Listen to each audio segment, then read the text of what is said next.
Moment, John scrambled up into the crawl space, and something banged loudly beneath them, the sound repeating. Everyone but John startled at the sound. "Sorry," he said. "That was the ladder." "Charlie, which way?" Marla asked. "Oh." Charlie closed her eyes again, retraced her steps as she had while they'd searched for a way in. "Straight across, I think," she said. "As long as we get to the far side, we'll find it." Without waiting for responses, she started crawling in the direction she thought was right. A second later, light appeared ahead of her. "Thanks," she called back softly to Lamar, who was steadying the flashlight, trying to anticipate where Charlie would go. "I don't have anything else to do," he whispered. The crawl space was wide. It should have felt spacious, but there were support beams and pipes strewn at random, intersecting the space or running across the roof below them, so that it was a little like navigating a very cramped forest, ducking vines and climbing over fallen trees. The roof of Freddy's had a shallow upward slope. They would have to go down again once they reached the middle. The shingles beneath their hands and feet were soggy in a deep, swollen way that suggested they had not been truly dry in years, and a moldy smell rose from them. Every once in a while, Charlie wiped her hands on her pants, knowing they would only be clean for a moment. From time to time, she thought she heard something skitter by, sounds a little too far away to be coming from their group, but she ignored them. They have more right to be here than we do, she thought, though she was not certain what species they might be. The roof above them followed a bizarre pattern, sloping up and down without regard to the roof beneath, so that at one point it opened 4 feet above their heads, then at another plunged downward so close that it grazed their backs, forcing them to duck their heads and wriggle awkwardly through. Jessica was right behind Charlie, and from time to time she could hear her friend make soft, frightened noises, but every time she looked back, Jessica just nodded, stone-faced. They continued until they reached the wall that marked the edge of the roof. "Okay," Charlie called, half turning behind her. "It should be near here. Let's spread out and look." "No, wait. What's that?" Marla said, pointing. Charlie could not see what Marla had spotted, but she followed the direction until she came to it. The skylight was a flat glass pane in the roof, framed like a small window. A single panel with no visible handles, hinges, or latches. They leaned over it, trying to see into the room below, but the glass was too covered in grime for anything to show through. John reached forward and tried to clean it with his sleeve. He came away with the arm of his shirt black, but it had done no good. At least half the dirt was on the other side, and the skylight was still opaque with filth. "It's just a closet. It's okay," Charlie said. "But is anyone in the closet?" Lamar said. "It doesn't matter," said Marla. "We don't have a choice." Everyone looked at Charlie, who thoughtfully studied the skylight. "It swings in," she said. "You pull down on this side," she pointed, "and it swings. There's a latch on the inside, right there." She touched the side of the skylight, thinking. "Maybe if we—" She pushed on it, and it gave way almost instantly, jolting her with a sudden, panicked sense of falling, even though her weight was solidly on the roof. "That's kind of narrow," John said. The skylight did not open all the way. The glass just tilted inward a little, barely enough for a person to slip through. "I didn't build it," Charlie said, slightly irritated. "This is it. So if you're going, go." Without waiting for a response, she swung her legs over the sill and lowered herself down, dangling for a moment in the dark. Closing her eyes and hoping the floor was not as far away as she remembered, she let go and fell. She landed. The shock of impact ran through her legs, but it passed quickly. "Bend your knees when you land," she called up as she got out of the way. Marla dropped through, and Charlie went to the door, trying to find a light switch. Her fingers stumbled across the switch, and she flipped it up. The old fluorescent lights clicked and buzzed, and then slowly a dim and unreliable glow filled the space. "All right," she whispered with a thrill of excitement. She turned around, and as something brushed her face, she had a fleeting impression of big plastic eyes and broken yellow teeth. She screamed and leaped back, clutching for balance at shelves that swayed as she grabbed them. The head she had touched, an uncovered wire frame for a costume with nothing but eyes and teeth to decorate it, wobbled precariously on the shelf beside Charlie, then fell to the ground. Her heart still pounding, Charlie brushed at herself roughly as if she were covered in spider webs, her legs unsteady as she moved back and forth with agitation. The head rolled across the floor, then came to rest at her feet, looking up at her with its cheerful, sinister smile. Charlie jerked back from the ghastly grin, and something grabbed her from behind. She tried to yank free, but she was stuck, a pair of metal arms wrapped around her. The bodiless limbs clung to her shirt, their hinges biting into the cloth, and as she tried to wrest herself away, her hair was caught too, tangling her deeper into the wire until she felt like she would be consumed. Charlie screamed again, and the arms reached out farther, seeming to grow as she struggled against them. She fought back with all her strength, fueled by terror and a base, frantic fury that this thing would hurt her. "Charlie, stop!" Marla cried. "Charlie!" Marla grabbed her arm, trying to stop her frantic movement, using one hand to disengage Charlie's hair from the metal frame. "Charlie, it's not real. It's just robot parts," she said, but Charlie pulled away from Marla, still in a panic, and smacked her head into a cardboard box. She cried out, startled, as the box overturned. Eyes the size of fists fell to the ground like rain, showering down with a clatter and rolling everywhere, covering the floor. Charlie stumbled and stepped on one of the hard plastic orbs, sending her feet out from under her. She grabbed at a shelf, missed, and fell on her back, landing with a thud that took the wind out of her. Stunned and gasping, she looked up. There were eyes everywhere, not just on the floor, but in the walls. They looked out at her from the dark, deep-socketed, shadowed eyes peering down from the shelves all around her. She stared, unable to look away. "Charlie, come on." Marla was there, kneeling anxiously over her. She grabbed Charlie's arm again and pulled until Charlie was upright. Charlie still did not have her breath back, and as she inhaled thinly, she began to cry. Marla hugged her tightly, and Charlie let her. It's okay," Marla whispered as Charlie tried to calm herself, looking around the storeroom for distraction. "It's not real," she told herself. They were in a storeroom, just a closet, and these were all spare parts. The air was thick with dust, and it tickled at her nose and throat as it poured off the shelves restlessly. The rest of the group dropped through the skylight one by one. John came last, landing in the middle of the room with a thump. Jessica sneezed. "You okay?" John said as soon as he saw Charlie. "Yeah, I'm fine." Charlie disentangled herself from Marla and crossed her arms, still collecting herself. "You know we can't get back up through there," John said, looking up at the skylight. "We just need something to stand on," Charlie said. "Or we can climb a shelf." Jessica shook her head. "No, look at the way it's opened." Charlie looked. The skylight opened downward, so the pane of glass sloped in at a gentle angle, just enough to have let them through. To get out, they would have to... "Oh," she said. There would be no getting out.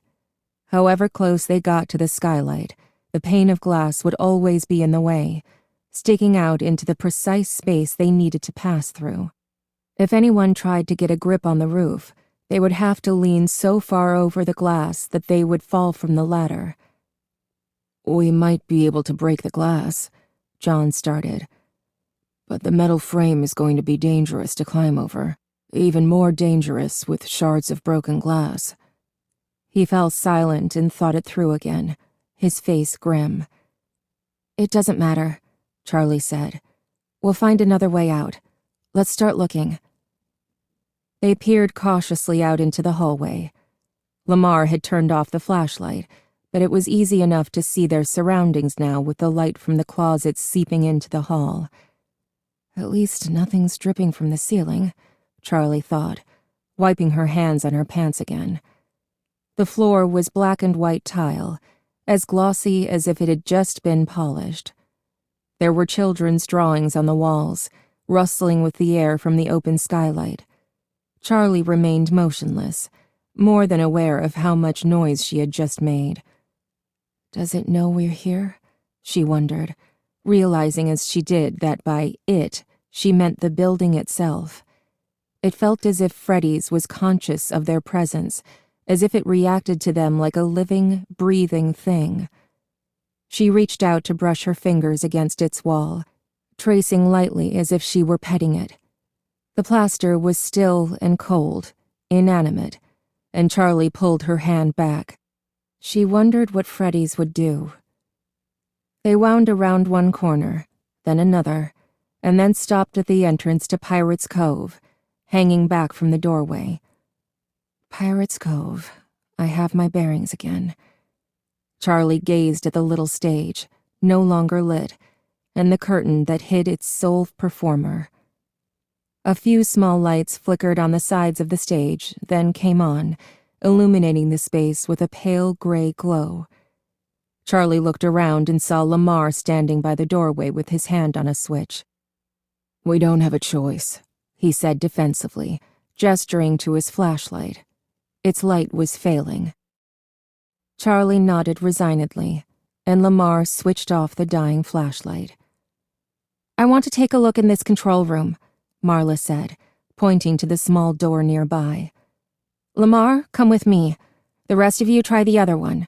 If we each take one set of cameras, we can see the whole restaurant. If Jason's in this place, we'll see him."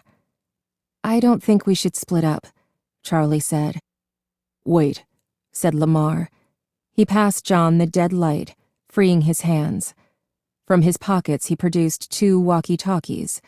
They were large, black, boxy things Charlie had only seen attached to police officers' belts. "Where did you get those?" she asked. Lamar smiled mysteriously. "I'm afraid I can't tell you that," he said. "He stole them from Carlton's house," Jessica stated plainly, taking one from his hand and examining it. "No, they were in the garage. Mrs. Burke told me where to find them. They work, I tested." Mrs. Burke knew we would come here? Charlie thought. Marla just nodded. Maybe she had already known, or maybe nothing could surprise her anymore. "Come on," Marla said and walked between the tables in front of Pirate's Cove, careful not to disturb anything. Lamar leaned over Jessica to show her how to use the walkie-talkie. "It's this button," he said, indicating it, and then he took off after Marla. After a startled moment, the rest of them followed. Something clutched in Charlie's stomach, the reality that both Jason and Carlton might truly be in danger seizing her. It was not that she had forgotten, but while they were outside, trying to solve the puzzles, it was possible to gain some distance from what was happening. She watched Marla stalking toward the control room with a bleak authority. Marla crouched at the small door before turning to Charlie. "Go," she said, nodding toward the hall that led to the main dining area.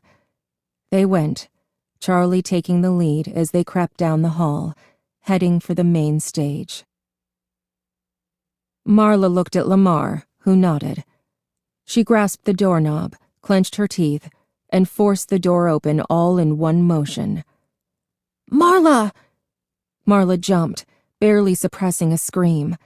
Jason was huddled in the space beneath the monitors, his eyes wide and terrified, staring at the door like a frightened mouse. "Jason!" Marla crawled into the control room and swooped him into her arms. Jason hugged her back, for once grateful, even desperate, for her intense affection. She held on tight, crushing him to her until he began to worry that he might, in fact, be crushed. From outside Marla's consuming embrace, Jason heard brief static. He looked over Marla's shoulder to see Lamar studying the walkie-talkie, preparing to speak into it. "Jessica, we found him. He's okay," he said. More static and words Jason did not quite catch came from the radio. The first wave of relief had worn off, and his ribs were starting to hurt. "Marla?" He tapped her on the shoulder, first gently, then harder. "Marla!"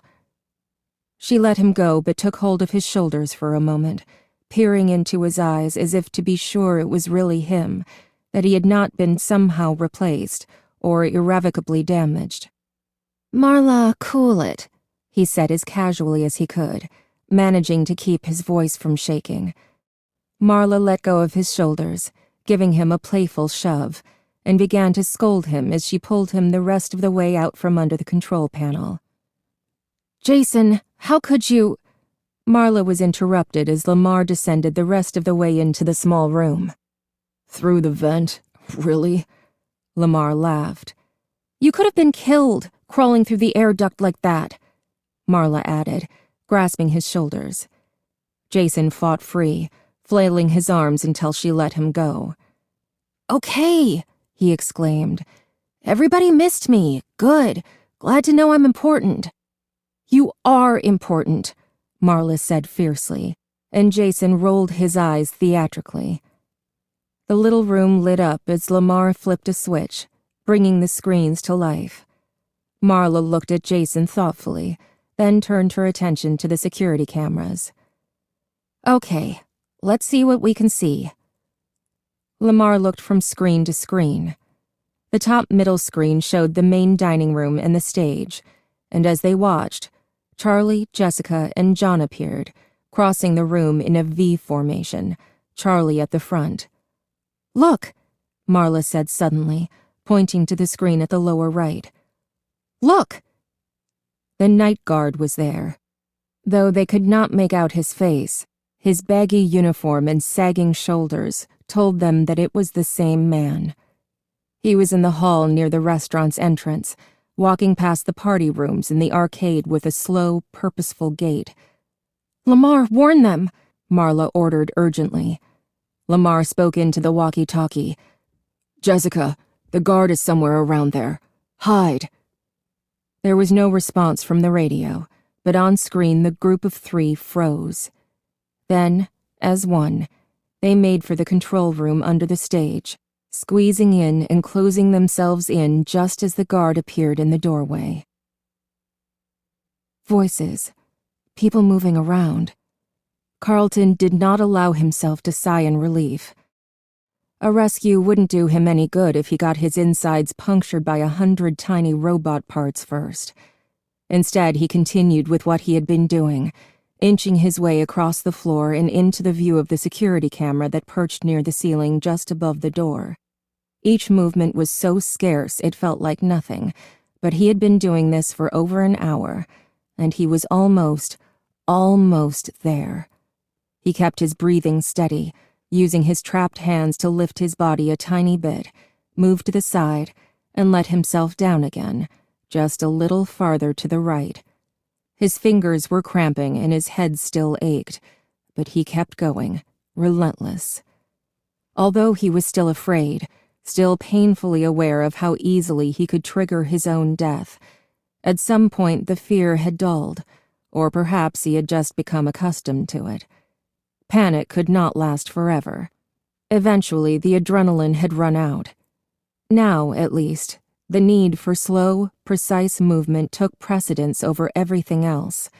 It was all there was. Carlton made one final movement and stopped, closing his eyes for a moment. He had made it. Can't stop now. The others were here. It had to be them, and if they were looking for him, They would check the cameras. He stared up into the lens, willing himself to be seen. He could not wave or jump up and down. He tried rocking back and forth a little, but no matter how stiffly he held himself, he felt the press of spring locks, ready to give. He bit his lip in frustration. "Just see me," he whispered to no one, but all at once he felt as if he had been heard, felt the inexplicable sense of someone else's presence in the room. His heart began to race again, the adrenaline that had given out finding its second wind. Carefully, slowly, he looked around, until something caught his eye. It was only one of the costumes, slumped empty in the shadows, half hidden in the corner of the room. It was motionless, but its face was pointed directly at him, staring. As Carlton looked back, he realized that deep within the recesses of the costume's eye sockets were two tiny glints of light. He felt little muscles twitch, a restrained shudder running through his body, not quite enough to get him killed. He did not look away. As Carlton held the creature's gaze, he felt himself begin to calm. His heart's pounding eased, and his breath grew even. It was as though suddenly he was safe, though he knew the suit he was wearing was still only one flinch, one startled jump from killing him. Carlton kept looking at those two pinpoints of light, and as he did, he heard a voice. In a gasping instant, all the air was sucked from his lungs. As the voice spoke, that voice he would have known anywhere, that voice he would have given anything to hear again, Carlton began to weep, using all his will to keep his body from shaking. The eyes in the dark were intent on his face as the voice went on, speaking secrets to Carlton in the ringing silence, telling him things that he dreaded, things that someone had to hear. Chapter 10. The screens all lost their pictures and flipped to static. "Hey!" Marla cried. She banged against the side of a monitor, and the image lurched, distorted, then sputtered and went out again. She hit it again, and with another spasm of static, the image slowly cleared. As it resolved, the stage appeared. "Something's wrong," Lamar said, and all three leaned forward, trying to get a better look.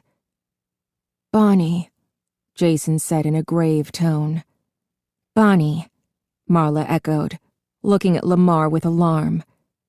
"Where's Bonnie?" Lamar hit the button on the walkie-talkie. "Charlie," he said urgently. "Charlie, don't leave the control room." In the control room under the stage, Charlie and Jessica peered at the monitors, scanning for signs of life. "It's too dark. I can't see anything on these," Jessica complained. "There," Charlie said, pointing. Jessica blinked. "I can't see anything," she insisted. "It's Carlton, right there. I'm going to get him." Not waiting for a response, Charlie crawled toward the exit. "Charlie, wait," John said, but she was already out the door. It slammed shut behind her, and all three of them heard the dull metal thud of the drop lock falling into place. "Charlie!" John yelled again, but she was already gone. "It's bolted shut," John grunted as he pulled on the door. The walkie-talkie sputtered, and Lamar's voice came choppily from the little box. "Charlie, don't leave room." Jessica and John exchanged a glance, and John picked up the radio. "Too late," he said, looking to Jessica as he lowered the walkie-talkie. Charlie made her way unsteadily between chairs, but after only moments she realized she had gotten herself turned around. The lighting had changed. Now a single blinding blue light was strobing on and off above the stage. Over and over, the room flashed with a blinding burst, like lightning, then was instantly dark again. Charlie covered her eyes, trying to remember what she had bumped into first. Metal chairs and foil party hats pulsed like beacons in the dark with each burst of light, and Charlie's head began to throb.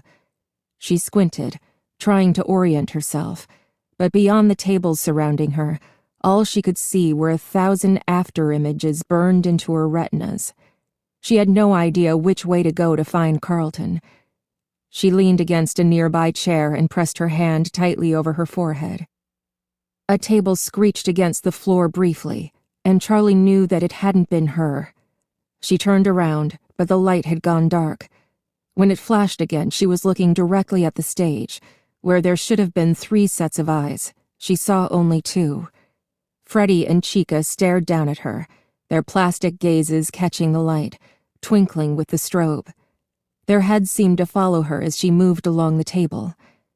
Bonnie was gone. Suddenly she felt exposed, all at once noticing just how many places there were in the open room for something to hide, just how visible she was to anything that might be watching. She thought briefly of the little control room she had just left and felt a pang of regret. Coming out here might have been very stupid. Another screech sounded, and she whirled around to see the table behind her moving slowly away. She turned to run, but she slammed into something before she could take a step. She jerked up her hands in the darkness to shield herself and touched matted fur. The strobe threw its light out again, and this time garbled noise blared from the gaping mouth in front of her. Bonnie. Bonnie stood only inches from her, his mouth opening and closing rapidly, and his eyes rolling wildly in his head. Charlie jerked away, then backed up slowly. The rabbit did not try to follow, just continued his bizarre and silent incantation, his eyes aimlessly ricocheting in his head. Her foot caught on the leg of a metal folding chair. She fell back, landing hard on her bottom. She started to crawl, staying low, hurrying to get away from Bonnie. A spotlight flashed from the stage, this one clearly aimed at her. She raised her hand to see who was there, but the light blinded her.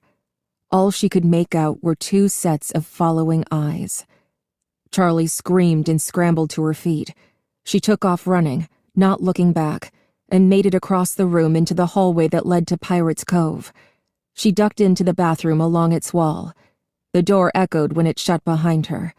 The room was empty, with nothing but 3 sinks and 3 stalls. Only one of the fluorescent lights was on, and just barely, only enough to color the room dark gray instead of black.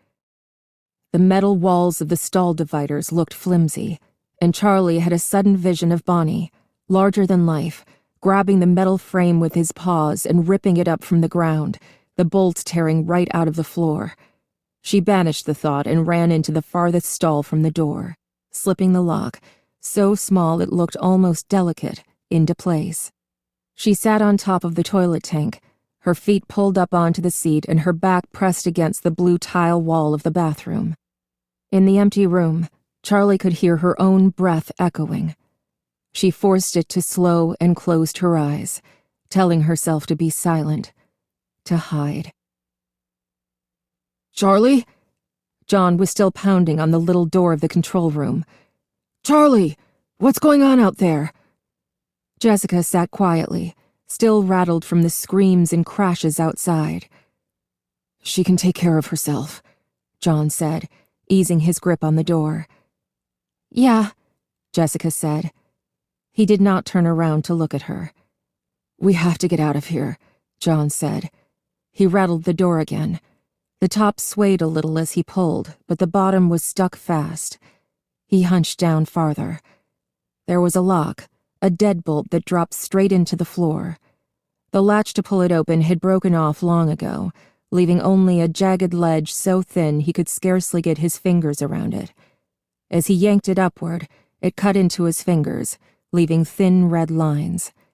The bolt stayed fast in place.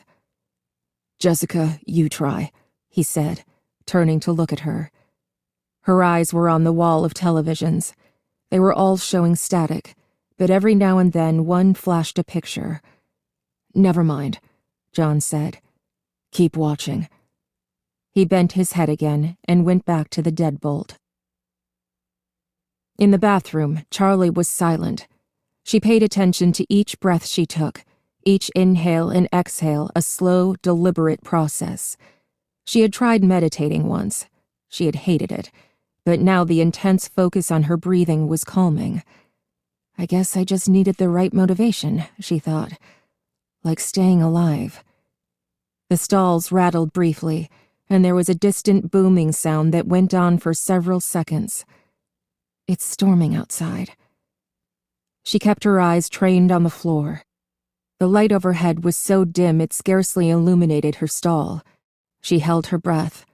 The light flickered and let out a brief hum, then was silent. The toilet tank she sat on felt unstable. She scooted to the edge of it to quietly let her foot down. Just as the tip of her shoe touched the tile, the wide bathroom doors opened with a thunderous bang. Without thinking, she jerked her foot up, and the lid of the porcelain tank clanged like pots clattering together. She held herself perfectly still, her shoe suspended in the air, then carefully pulled her foot back into place on top of the toilet seat. That was too loud, she thought. Carefully, she leaned forward and reached up with one hand to grasp the stall divider. She pulled herself up to stand slowly, the toilet seat rocking on its hinges beneath her feet. She peered out over the top at the two stalls next to her. It was too dark to see beyond the metal stalls, and the whole row of them swayed gently from her weight. There was a shuffling sound. Something wide and heavy was sliding across the floor, not trying nearly as hard as she was to be quiet. Her eyes darted from the stall door beside her to the bathroom door. The shuffling continued, but she could not tell where it was coming from. The sound filled the room.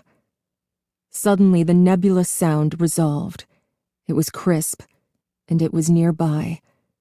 The wall she clung to trembled slightly. She panned her gaze around the room, hoping her eyes would adjust a little more. She could make out a trash can by the door and the outline of the sinks. Apprehensively, she looked back at the door of her stall, letting her focus creep along the edges until she set her eyes on the inch-wide gap along the door. A large plastic eye stared back, unblinking and dry, fixed directly on her. Two large and unnatural rabbit ears hung over the top of the door. Charlie clasped her hand over her mouth and jumped to the floor as fast as she could, dropping to her stomach and scooting along the floor into the second stall. She heard Bonnie rattle the door of the stall she had just left, but the shuffling feet did not move. She crawled under the next divider and into the stall nearest the entrance. This time her foot bumped the toilet behind her, and the lip dropped down with a loud clank. Charlie froze. The shuffling thing did not move. For what felt like an age, Charlie held her breath. He heard. He must have heard. But Bonnie still made no sound. Charlie held still and listened, waiting for another sound of movement to mask her own. Her breathing seemed louder than before. She lowered her head, trying to make out shapes along the floor. The shuffling sound resumed, and now, without warning, it was directly in front of her. She held her breath, desperately trying to make out any forms in the darkness. There he is. A large padded foot was just outside the door, as if it had stopped mid-step. Is he leaving? Please leave, Charlie pleaded. There was a new sound. Stiff fabric, softly crunching. What is that? The foot outside the door had not moved. The noise grew louder, the sound of fabric and fur twisting and stretching, tearing and popping. What is that? Charlie dug into the floor with her nails, holding down a guttural scream. He's bending over. A large paw touched down gently in front of her, then another shape. The creature's head. It was massive, filling the space under the door. Gracefully, Bonnie lowered himself to the floor and turned his head sideways until his eye met Charlie's. His giant mouth was open wide with a ghoulish excitement, as though he had found someone in a game of hide-and-seek. A warm burst of air rolled in under the stall door. Breath? Charlie clasped her hand over her nose and mouth. The stench was unbearable. Another wave of it hit her face. hotter and more putrid. She closed her eyes, on the point of relinquishing the hope of escape. Maybe if she kept her eyes closed long enough, she would wake up. Another gust of hot air hit, and she jerked back, hitting the back of her head on the toilet. She recoiled with pain and threw her arm in front of her, shielding her face against attack. No attack came. She opened one eye. Where is he? Suddenly, the metal walls around her swayed with a resounding bang. Charlie startled and covered her head as Bonnie struck again. The stalls rocked on their legs, and the bolts screeched as they were yanked free from the floor, the whole assembly seeming ready to collapse. Charlie scrambled under the last divider and climbed to her feet, grasping for the door handle to pull it shut as she ran out. She ran back into the main dining area, darting toward the control room. Her eyes no longer adjusted to the light. She ran with her hands in front of her, unable to see farther than her next steps. "John!" she cried, grabbing the doorknob and yanking at it, pushing. Nothing happened. "Charlie, it's stuck!" John shouted back from inside. As Charlie struggled with the door, she glanced up at the stage. Chica was gone. "John!" Charlie shouted in desperation. Without waiting for a response, Charlie took off again, running for a hall to her left, trying to get as much distance from the bathroom as possible. The hall was almost completely dark, and as she ran, open doorways yawned at her with wide black mouths. Charlie did not stop to look inside any of them, instead only praying that nothing jumped out at her. She reached the last door and paused for a brief moment, hoping against hope that it would be unlocked. She grabbed the knob and twisted. Thankfully, it fell open easily. She slid through the door, then closed it rapidly, trying not to make a sound. She stood watching the door for a long moment, half expecting it to be flung open. And then finally she turned. It was only then that she saw him. Carlton was there. His eyes widened in surprise when he saw her, but he did not move, and after her eyes adjusted to the dim light, she understood. He was trapped, wedged somehow into the top half of one of the animatronic suits, his head poking out from the wide shoulders of the costume. His face was white and exhausted, and Charlie knew why. The spring locks. She heard her father's voice for a moment. "It could snap off your nose." "Carlton?" Charlie said cautiously, as if her voice alone might set off the mechanisms. "Yup," he said with the same faltering tone. "That costume is going to kill you if you move." "Thanks," he wheezed, half attempting a laugh. Charlie forced a smile. "Well, today is your lucky day. I'm probably the only person who knows how to get you out of that thing alive." Carlton exhaled a long and shaky breath. "Lucky me," he said. Charlie knelt at his side, studying the costume for long moments without touching it. "These two spring locks at the neck aren't holding anything back," she said at last. "He just rigged them to snap and pierce your throat if you try to move. I have to undo those first, and then we can open the back of the costume and get you out. But you can't move, Carlton. Seriously." "Yeah, serial killer man explained the not moving to me," he said. Charlie nodded and went back to looking at the costume, trying to devise an approach. "Do you know who I'm wearing?" Carlton asked, almost casually. "What?" "The costume. Do you know what character it was supposed to be?" Charlie studied it, then looked around until she saw the matching head. "No," she said. "Not everything he built made it to the stage." Her fingers suddenly stopped working. "Carlton?" Charlie carefully surveyed the array of costumes and parts that lined the walls in varying stages of completion. "Carlton," she repeated. "Is he in here?" With a new sense of dread, Carlton struggled to get a look behind him without moving. "I don't know," he whispered. "I don't think so, but I've been kind of in and out." "Okay, stop talking. I'll try to work fast, Charlie said. She had the mechanism figured out, or at least she thought she did.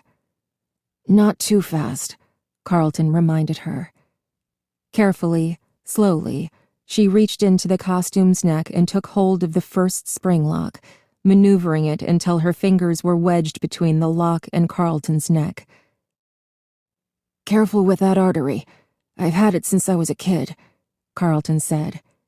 Shh, Charlie whispered.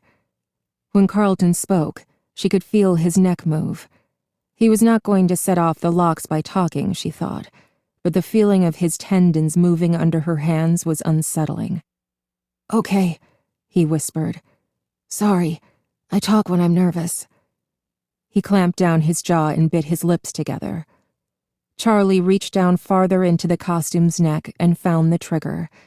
With a stinging snap, the lock sprang against her hand, so hard that it numbed her fingers. One down, she thought as she pulled it, harmless, out of the neck of the costume. She flexed her fingers until the feeling came back into them, then crawled over to Carlton's other side and began the process again. She looked over her shoulder from time to time, making sure every costume was still in its place against the wall. His skin was warm under her touch, and even though he was not speaking, she could still feel movement, feel the life in him.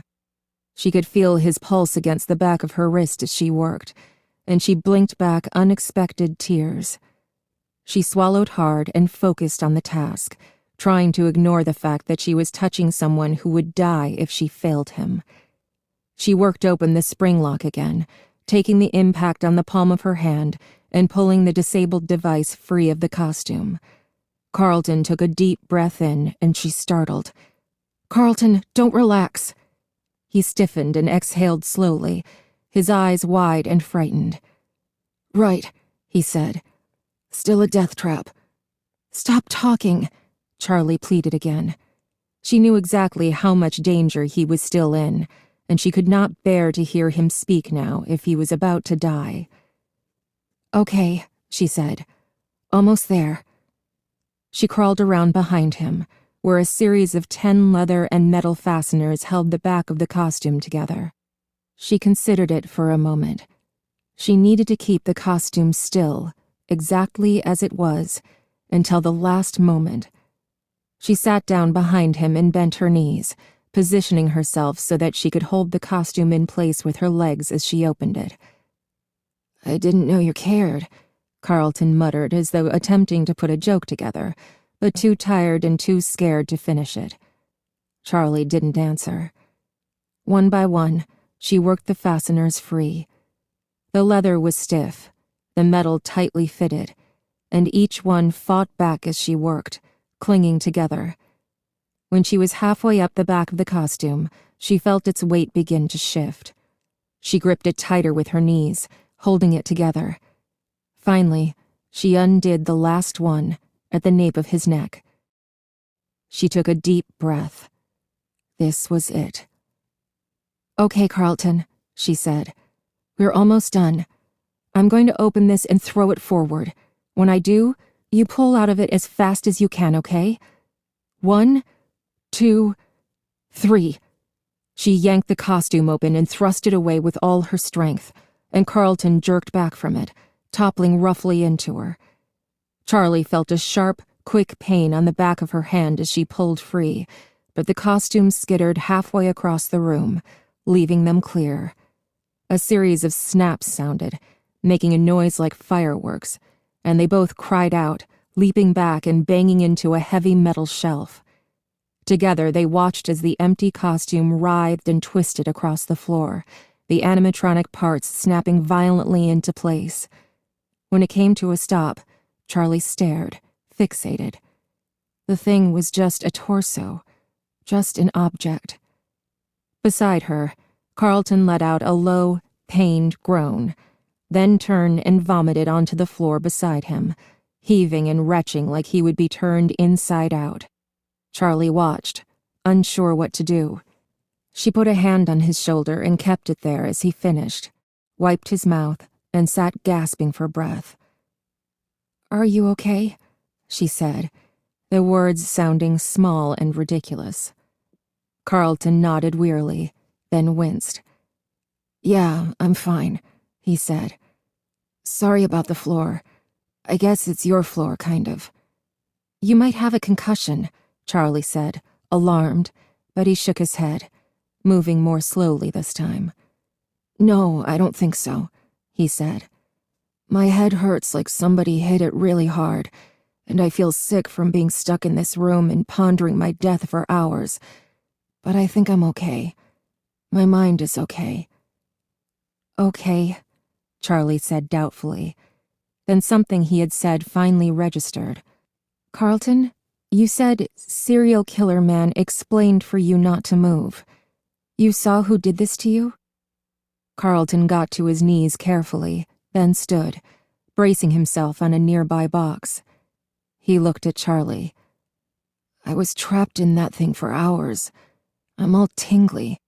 He shook out his foot as if to make the point. "Did you see who it was?" Charlie repeated. "Dave, the guard," Carlton said. He sounded almost surprised that she did not know. Charlie nodded. She had known already. "What did he tell you?" "Not much," Carlton said. "But—" His eyes opened suddenly, as if he had just remembered something of grave importance. He looked away from Charlie and slowly dropped to his knees. "What is it?" Charlie whispered. "Do you want to hear?" he said. He seemed suddenly calm for someone who had so narrowly escaped death. "What is it?" she demanded. He glanced nervously at her for a moment, then took a deep breath, his face draining to white. "Charlie, the kids, all those years ago." Charlie snapped to attention. "What?" "All of them. Michael and the others. They were taken from the dining room when no one was looking, and they were brought here." Carlton suddenly recoiled and moved toward the doorway, watching the walls as though they were crawling with invisible creatures. Dave, the guard, he brought them here." Carlton rubbed his arms like he was suddenly cold and squinted in pain. "He put them into suits, Charlie," he said, his face twisting in sorrow or disgust. "Charlie." He stopped abruptly, a faraway look in his eyes. "They are still here." "How do you know that?" Charlie said in such a soft whisper that she was almost inaudible. Carlton motioned toward the far corner of the room. Charlie looked. A yellow Freddy costume was propped against the wall, the costume all fitted together, as if he were about to walk on stage for a show. "That's the one. That's the bear I remember from the other restaurant." Charlie clasped her hand over her mouth. "Other restaurant?" Carlton looked puzzled. "I don't understand." Charlie's gaze was still fixed on the yellow costume. "Carlton, I don't understand." Her tone was urgent. "Michael." Charlie stared at him. "Michael?"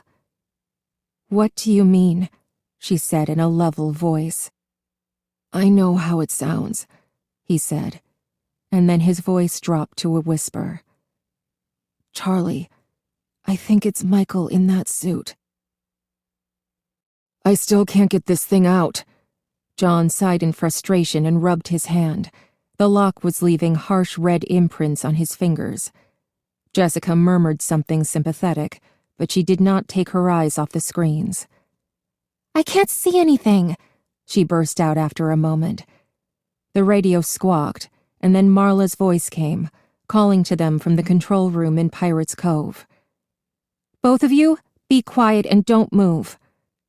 They froze, hunching down in their places. Jessica looked at John, a question in her eyes, but he shrugged, as at a loss as she was. Something thudded against the door. John jumped away, almost falling. "Marla?" Jessica said with a pale expression. "Marla, that's you out there, right?"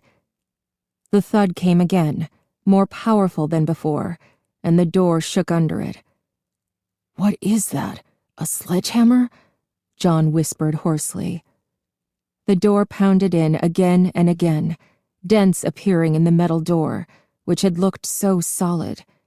They huddled back against the control panel with nothing to do but watch.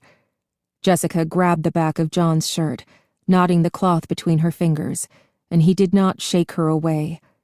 The door rocked in again, and this time a hinge unfolded slightly, exposing a thin crack between the door and the frame. The door still held, but it would not hold for long. John felt Jessica's fingers tighten on his shirt. He wanted to turn and give her some kind of comfort, but he was mesmerized, unable to look away. He could almost see out through the little open space, and he craned his neck. Another blow came. The crack widened, and on the other side he saw eyes peering in, calm and expressionless.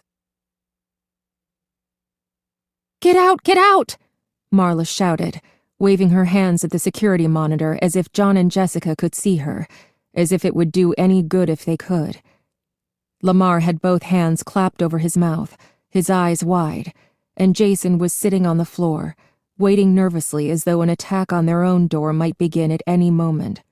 The monitors were dark, but it was clear that something large was lurking in front of the main stage, a black static shape that prowled back and forth, momentarily blocking the entire picture. "Marla," Lamar whispered, hoping to quiet her. "Marla, look." He pointed to the monitor showing Pirates Cove, just outside their door. Marla looked over his shoulder at the other screen. The curtain was pulled back, and the space was completely empty. The out-of-order sign hung perfectly straight across the platform, untouched. "The lock. We didn't," Marla said feebly, realizing now the magnitude of their mistake. Marla turned to Jason, then let out a panicked whimper. The door behind him was slowly opening. "Shh." Lamar quickly flipped a small switch, killing the light in the control room, and backed against the wall next to the door. Marla and Jason mimicked his motions, flattening themselves against the wall across from him. The monitors still flickered with static, illuminating the space in oscillating grays and the occasional flash of white. The small door creaked outward at an excruciating pace, a gaping black void widening until the door stopped. Fully open. "Marla!" A static-laced voice called from somewhere on the floor. Lamar shot out his foot across the narrow carpet, trying to catch the walkie-talkie. "Shh, shh." Marla closed her eyes, pleading in her mind for Jessica to stop talking. "Marla, where are you?" Jessica's voice called again. Lamar managed to flip the walkie-talkie onto its side, and with a click, it went silent. He didn't know if he had jostled a battery out of place or somehow managed to flip the switch, but it didn't matter. There was nowhere to hide in the tiny room. The ceiling was too low to stand, and even with their backs against the wall, their legs stretched under the door frame. The ledge under the door was high enough to hide their legs from anything outside, but not from anything that managed to get in. As one, they stopped breathing. The room was no longer empty. Something was entering the space. As it pressed forward into the room, they saw a snout and the scratchy gloss of two unblinking eyes staring straight ahead. The monstrous head threatened to fill the room. "Foxy," Jason mouthed, making no sound. The plastic eyes clicked left and right with unnatural motions, searching but not seeing. The jaw twitched as though about to open, but never did. The dim light from the monitors gave his face a reddish hue, leaving the rest of him shrouded in darkness. His head slowly moved backward, his ears moving up and down at random, programmed as an afterthought a decade before. As Foxy backed away, his eyes thrashed back and forth, one partially hidden under a rotting eye patch. Marla held her breath, dreading the moment when the eyes would fix on her. The head was almost out the door when the eyes clicked to the right and found Marla. The head stopped, its jaw frozen, slightly open. The plastic eyes remained on Marla, who sat in terrified silence. After a moment, the head retreated, leaving a black and empty space. Jason darted forward to find the door outside and shut it, and Marla made a weak grab at him, trying to stop him.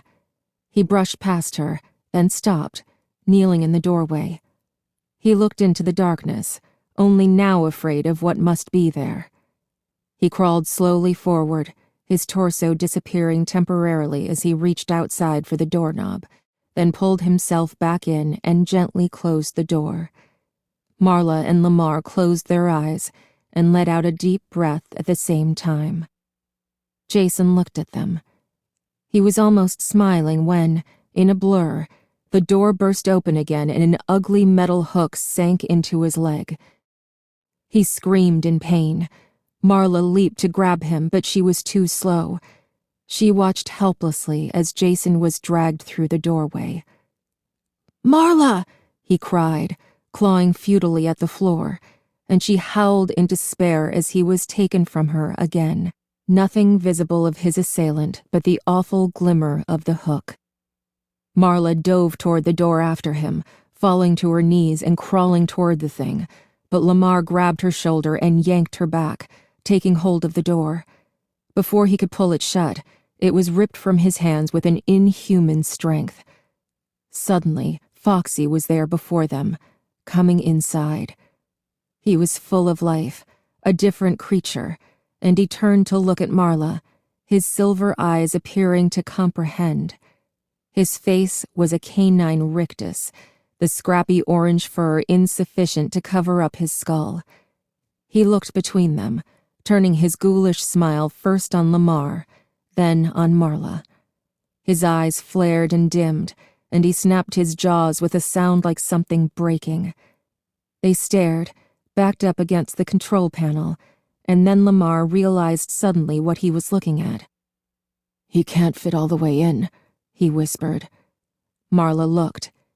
It was true. Foxy's shoulders were jammed in the doorway, his head the only part he could wedge through the door.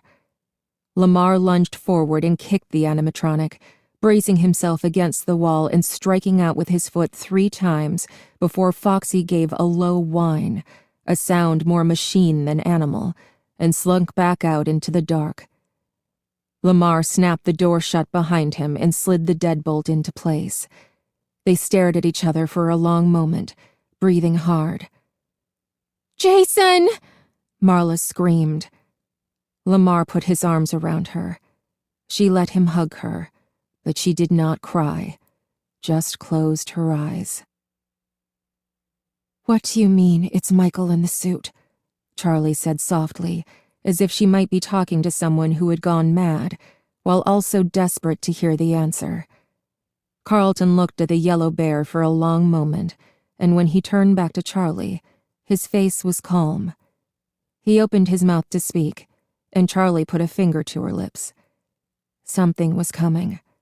She could hear footsteps out in the hall, moving toward them. Deliberate, heavy steps, the approach of someone who did not mind if anyone heard. Charlie looked wildly around the room and spotted a pipe in a corner. She grabbed it and hurried to stand behind the door, where whoever opened it would not see her. Carlton picked up the torso, as though to use it as a weapon somehow.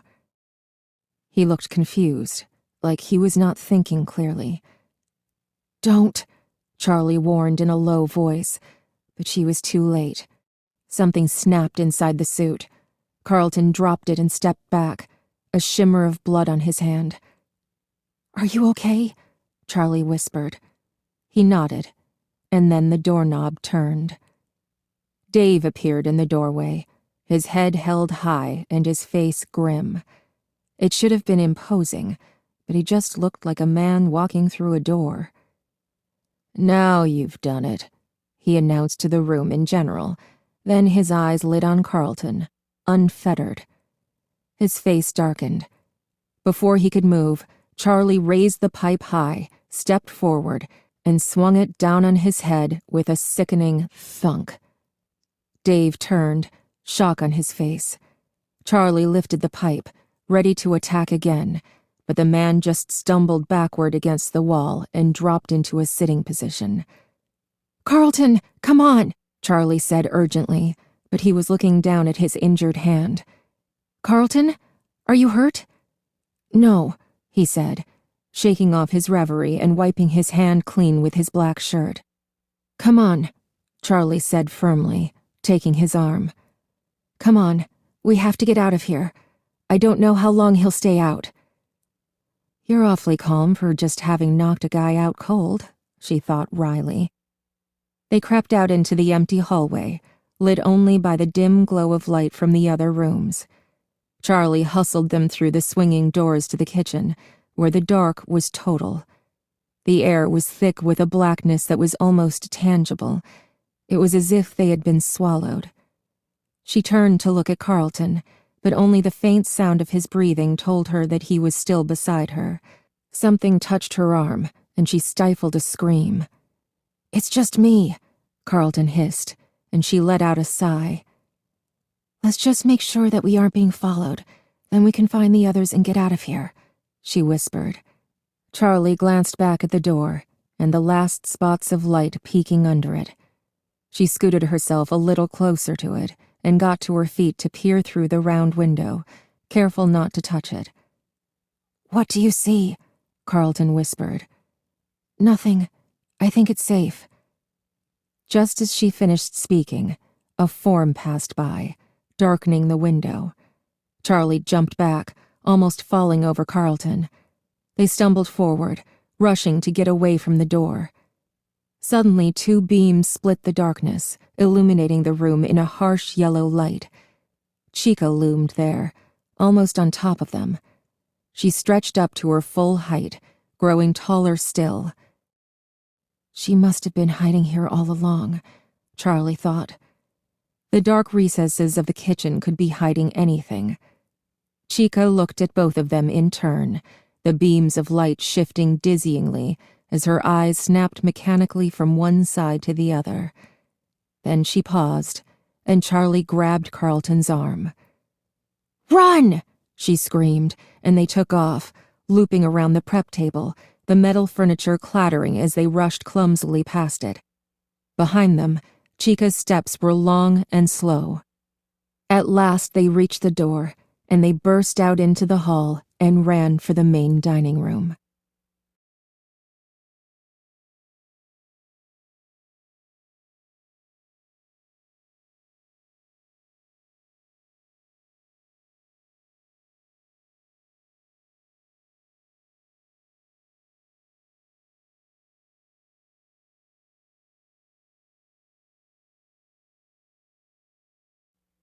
John and Jessica were silent, listening to the clamor outside. John was resting his hand on the door of the control room. Whatever had been on the other side was gone, or at least was pretending to be. The lock had been wrenched out of the floor. John tried the knob, but the door, twisted out of shape, still stuck. "Are you crazy?" Jessica exclaimed, alarmed. "What else are we going to do?" John said calmly. Jessica didn't answer. John backed up against the control panel and gave the door a calculated kick, moving it an inch closer to opening. "Here, let me," Jessica said, and before he could reply she had delivered a kick of her own, the door again moving just a little. They took turns, not speaking, until finally John kicked and the top hinge broke. John quickly wrestled the door the rest of the way off until they could crawl out. They hurried out and stopped, exposed in the main dining room. Jessica looked at the main stage in misery. It was empty. "I don't know how this is safer," she said, but John was not listening. "Charlie!" he cried, then covered his mouth with his hand, too late. Charlie and Carlton were running from the dark hallway at a furious pace. "Come on!" Charlie yelled at them, not slowing down as she passed, and John and Jessica ran after them as Charlie led them out of the dining room into the opposite hall, toward the storeroom they had come in through. Charlie ran down the hall with a purpose, stopping in front of a closed door and trying to get it open. Behind them loomed the open mouth of a pitch-black party room, a wide, empty space that could have hidden anything. John turned his back to the group, keeping an eye on the abyss. "Is it locked?" Carlton asked, an edge of rising panic in his voice. "No, just stuck," Charlie said. She forced it, and the door popped open. They hurried inside, John lingering until the last moment, his eyes still on the darkness behind him. When the door was shut, Charlie reached for the light switch by the door, but John put a hand on her arm. "Don't turn the light on," he said, looking back for a moment. "We have enough light. Let your eyes adjust." There was a window high up on the door, thick glass with a bubbling frosted pattern that let a trickle of light and color into the room from the hallway. "Right," Charlie said. A light on in here would have marked them out clearly. In the semi-darkness, she surveyed the room. It had been an office, though not one she remembered visiting often. She was not sure who had used it. There were cartons here and there on the floor, overstuffed to bulging with papers, their lids perched sheepishly on top of the mess inside. There was an old desk in the corner, a grayish-blue metal with visible dents in the surface. Jessica boosted herself up to sit on it. "Lock the door," Jessica said in an irritated tone, and Charlie did. There was a button set into the knob, which she knew would be useless, and a flimsy bolt lock, the kind in bathroom stalls and on picket fences. "I guess it's better than nothing," she said. Chapter 11. They sat silently for a few minutes in the little office, everyone eyeing the door, waiting. "It's just another place to be trapped," Charlie thought. "We have to get out of here," Jessica said softly, echoing Charlie's thoughts. Suddenly, Carlton made a small sound of distress. Spasmodically, he grabbed a cardboard box, tipping it over to dump out some of the contents, and vomited into it. His stomach was empty. He retched futilely, his guts clenching and seizing to no effect. At last he sat back, gasping. His face was red, and there were tears in his eyes. "Carlton, are you okay?" John asked, alarmed. "Yeah, never better," Carlton said as his breathing returned slowly to normal. "You have a concussion," Charlie said. "Look at me." She knelt down in front of him and looked at his eyes, trying to remember what the pupils were supposed to look like if someone had a concussion. Carlton waggled his eyebrows. Oh, ow. He ground his teeth and ducked his head, clutching it as if someone might try to take it away from him. "Sorry," he said after a moment, still bent over in pain. "I think it was all that running. I'll be okay." "But," Charlie started to protest, but he cut her off, straightening with a visible effort. "Charlie, it's fine. Can you blame me for being a little out of sorts? What about you?" He pointed at her arm, and she looked down, confused. There was a small, bright red patch leaking through the bandage on her arm. The wound must have opened while they were fleeing. "Oh," Charlie said, suddenly a little nauseated herself. John moved toward her to help, but she waved him away. "I'm fine," she said. She moved the arm experimentally. It ached with the same dull pain that had been radiating through it for the last few days, but it did not seem worse, and the spot of blood wasn't growing very fast. There was another rumble of thunder outside, and the walls trembled. "We have to get out of here. Not out of this room, out of this building," Jessica exclaimed. "Carlton needs a doctor," John added. Jessica's voice rose in pitch, sounding frantic. "We're all going to need a doctor if we don't leave." "I know," Charlie said. She felt a rising irritation at the self-evident statement, and she tried to tamp it down. They were scared, and they were trapped. Sniping at one another would not help. "Okay," she said. "You're right. We need to get out. We could try the skylight. I don't think we'll be able to get out that way, John said. There's got to be a ladder in this place somewhere, Charlie replied, her fear receding as she considered the options. She sat up straighter, gathering herself together. It won't help, Jessica said. Air vents, John said hastily. The ones Jason got in through were too small, but there have to be others. Windows. Freddy's had windows, right? They have to lead somewhere. I think it's safe to say that they've all been bricked up. Charlie shook her head and looked at the floor for a moment. Then she met John's eyes. This whole place has been sealed. The walkie-talkie crackled to life, and they all jumped. Lamar's voice came over the radio. John? John grabbed the radio. Yeah? Yeah, I'm here, and I'm with Charlie, Jessica, and Carlton. We're in an office. Good, Lamar said. Listen. There was a brief scrabbling noise, then Marla's voice came through. Good, she said. Listen, I'm looking at the monitors, and it looks like all the robots are on the main stage again. What about Pirates Cove? Charlie put in, leaning over John to talk into the receiver. Is Foxy there too? There was a brief pause. The curtain is closed, Marla said. Marla, is everything okay? Charlie said. Yeah, she answered shortly. And the background static vanished abruptly. She had turned the walkie-talkie off. Charlie and John exchanged a glance. Something's wrong, Carlton said. Other than the obvious, I mean.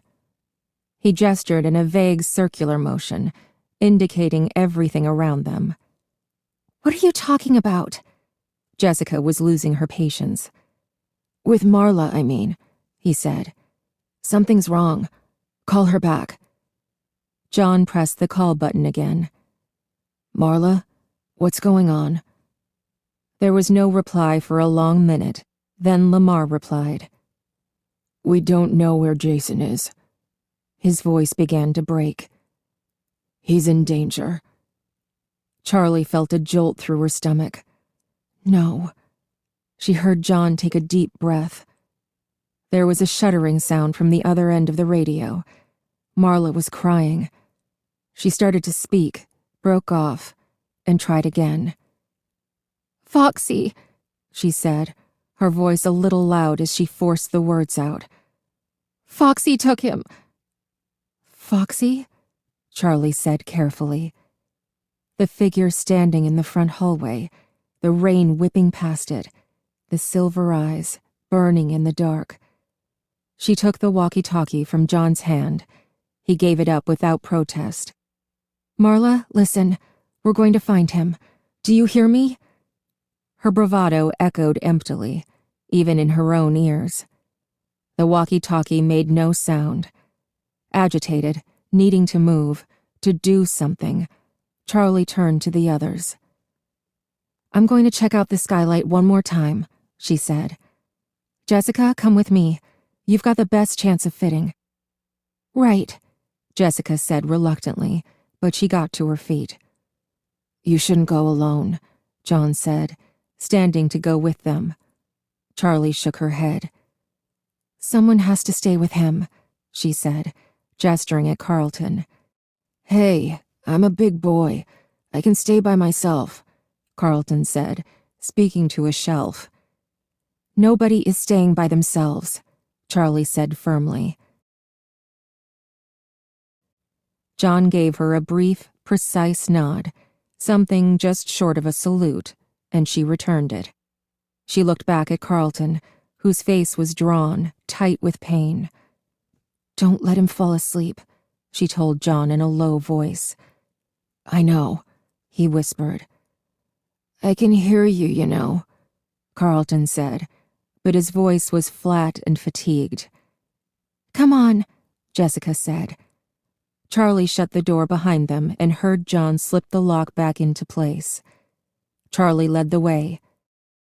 The closet with the skylight wasn't far, and they crept down the hallway and through the doors without incident. The skylight. Look, there's no way to climb out through it, even for me. To get to the roof, I would have to put all my weight on the glass. It would break. Even if we had a ladder, this isn't the way out, Jessica said. We could take the skylight window off, Charlie suggested weakly. I guess we could break out all the glass, but that just brings us back to the ladder question. We need to look around. A sudden knock on the door caught John's attention, and he sprang to his feet and listened carefully. Charlie knocked again, briefly regretting that they had not come up with some sort of signal. It's me, she called softly, and the lock slid back. John looked worried. What is it? Charlie said, and he cast his eyes in Carlton's direction. Carlton was huddled on the floor, his knees drawn up tight to his chest, and his arms were wrapped oddly around his head. Charlie knelt down beside him. Carlton, she said, and he made a small whimper. She put a hand on his shoulder, and he leaned into her a little. Charlie, sorry about all this, he whispered. Shh, tell me what's going on, she said. She had a sick feeling of dread. Something was really wrong, and she did not know how much was his injury, and how much was just exhaustion, pain, and terror. You're going to be okay, she said, stroking his back and hoping it was true. After a long moment, he pushed at her, and she drew back, slightly hurt, until she saw him pitch forward over the cardboard box, retching again. She looked up at John. He needs a doctor, he said in a low voice, and she nodded. Carlton sat up again and wiped his face with his sleeve. It's not that bad. I'm just so tired. You can't go to sleep, Charlie said. I know, I won't, but I didn't sleep last night, and I haven't eaten since yesterday. It just makes everything worse. I had a bad moment, but I'm okay. Charlie looked at him dubiously, but did not argue. Now what? Jessica said. Charlie didn't answer right away, even though she knew the question was for her. She was picturing the guard, his eyes rolling back in his head as he collapsed, his thin face going slack as he fell. They needed answers, and he was the one who had them. Now let's hope I didn't accidentally kill that guard, Charlie said. I don't want to go back out there, Jessica said. We have to go back to where I found Carlton. Hang on, said John, pulling out the radio again. Hey, Marla, are you there? There was a blip of static, then Marla's voice. Yeah, we're here. We need to get to the supply room. It's off the main dining room, past the stage. Can you see the area? There was a pause as Marla searched her screens. I can see most of it. Where are you? I can't see you. We're in an office. It's... John looked at Charlie for help, and she took the radio.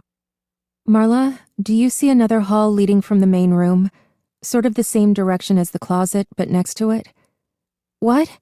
There are too many hallways. Hang on. Can you see this? Over the protests of the others, Charlie opened the office door and poked her head out cautiously. When she saw that the space was clear, or at least she was fairly sure it was clear, she stepped out into the open, looked up, and waved. There was nothing but a quiet, steady static from the walkie-talkie.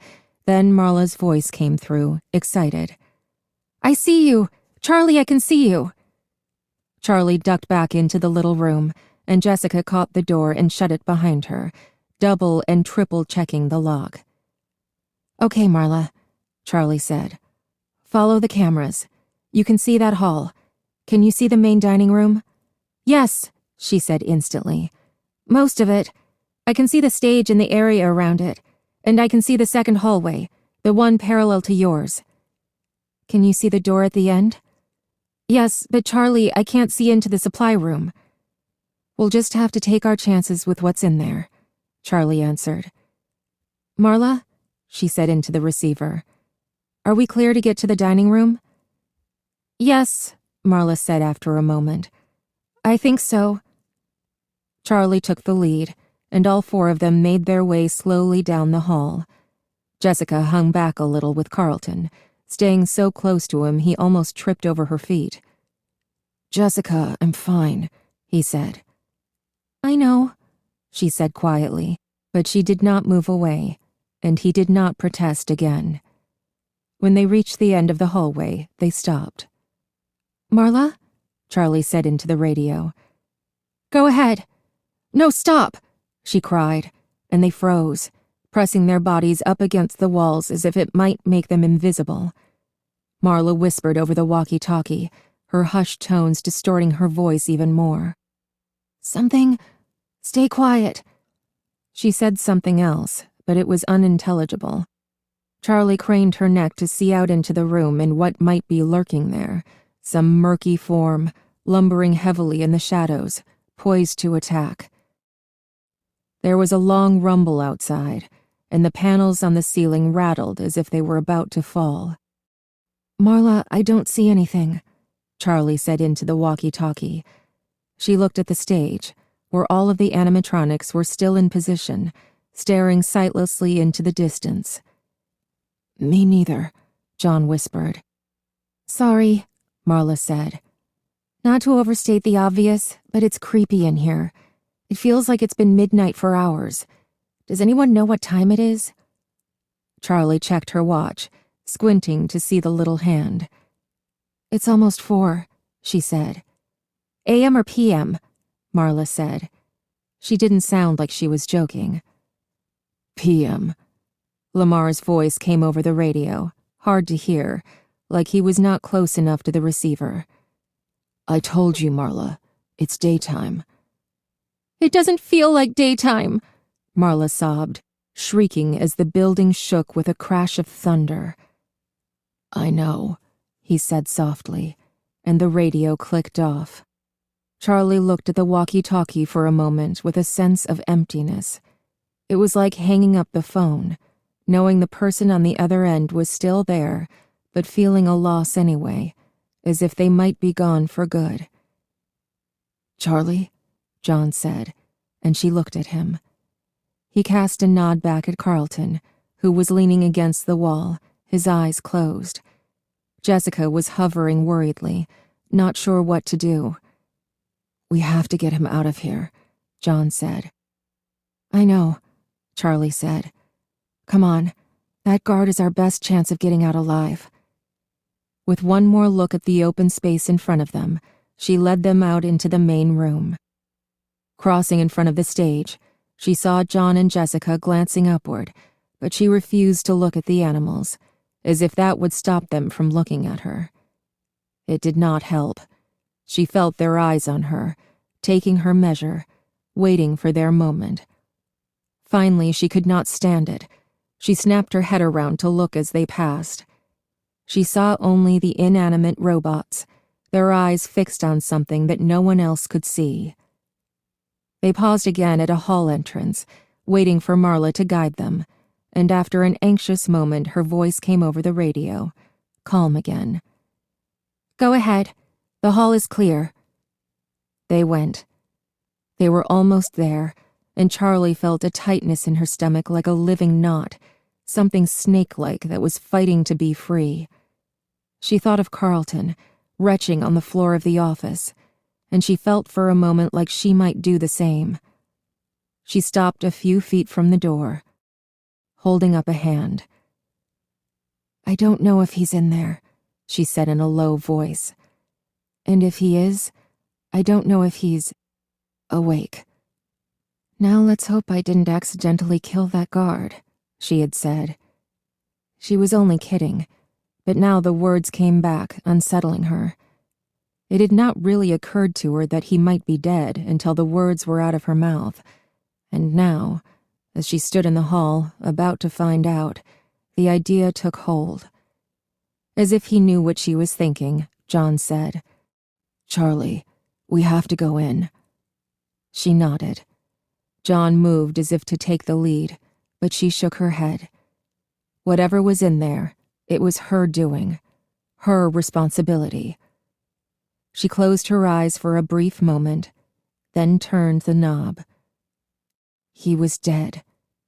He was lying on the floor, on his back, his eyes closed and his face ashen. She felt herself put a hand over her mouth, but it was as if someone else were moving her body. She felt numb, the knots in her stomach gone still and dead. John pushed past her. He knelt and slapped the man's face. "John," she said, hearing a note of panic in her voice. He looked up at her, surprised. "He's not dead," he said. "He's just out cold. He can't tell us anything like this." "We have to tie him up or something," Jessica said. "Don't wake him up like this." "Yeah, gotta agree with that," Carlton said. His eyes searched the room for devices, tools, or costumes, anything that Dave could, and probably would, use against them, given the opportunity. Charlie just stared, the numb feeling lingering. He's not dead. She shook herself all over like a dog, trying to rid herself of the remnants of shock, and cleared her throat. "Let's find something to tie him up with," she said. "This place seems to have everything." Jessica headed to the back of the room, where costume pieces were piled haphazardly, empty mascots' heads staring out from odd angles with ghastly eyes. "Careful touching the costumes," Charlie called toward Jessica. "We could always put him in one of them, like he did to me," Carlton said. There was an uncharacteristic edge to his voice, something hard and painful. Charlie didn't think it was from his injury. He sat down on a box, his face strained and his arms wrapped around his body like he was holding himself together. Suddenly, Carlton's face lit up with alarm. "Don't touch!" he shouted and pushed Charlie out of the way.